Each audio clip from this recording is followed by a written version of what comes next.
General Science and Ability, which is the compulsory subject of CSS and is also included in the general knowledge of PMS.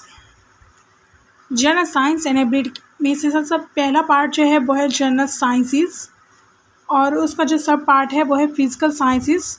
Physical sciences में chapter number 1 हम पढ़ेंगे जिसका नाम है कॉन्स्टिट्यूटेंट्स and structure. Universe को define करते हैं। Universe का उर्दू में मतलब होता है कायनात। हम देखेंगे कि यूनिवर्स की डेफिनेशन क्या है और इसकी कंपोजिशन क्या है, इसके कंपोनेंट्स कितने हैं।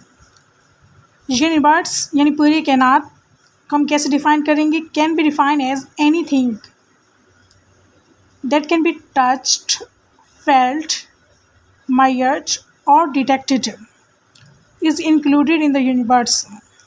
कोई भी चीज़ जिसको हम टच कर सकें, फील कर सकें, मेजर या फिर डिटेक्ट कर सकें तो वो चीज़ यूनिवर्स में इंक्लूडेड होती है।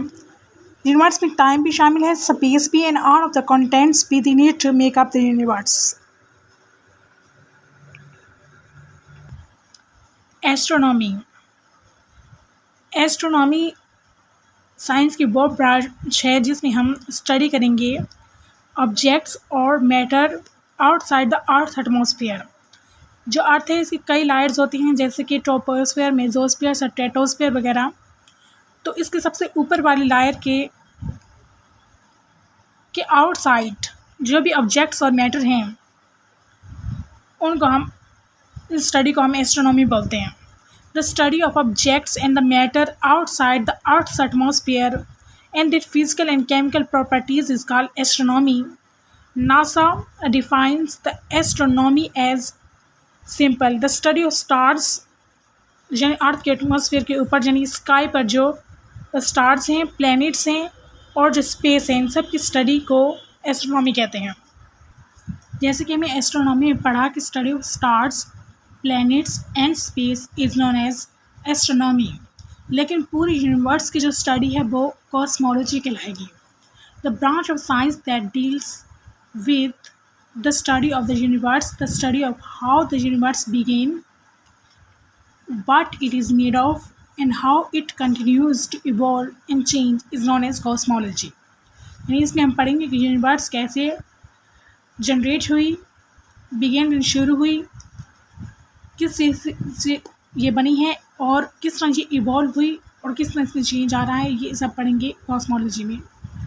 The universe consist of 3 types of substances. Universe में 3 टाइप ऑफ सब्सटेंसेस हैं। पहला नॉर्मल मैटर, दूसरा डार्क मैटर, तीसरा है डार्क एनर्जी।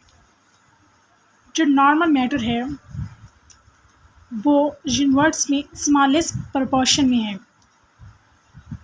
लेकिन इसी नॉर्मल मैटर जब भी ऑर्डिनरी मैटर से गैलेक्सीज भी बनते हैं, स्टार्स भी बनते हैं और प्लैनेट्स भी बनते हैं।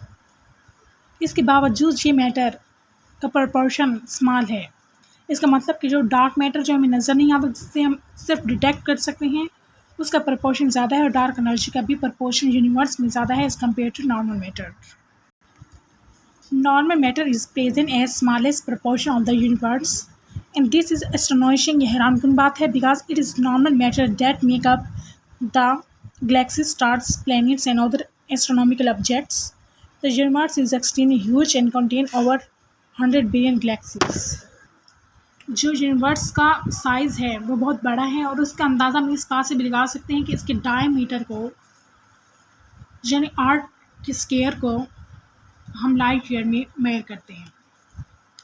The size of the universe can also be imagined from the fact that its diameter is measured in the terms of light years।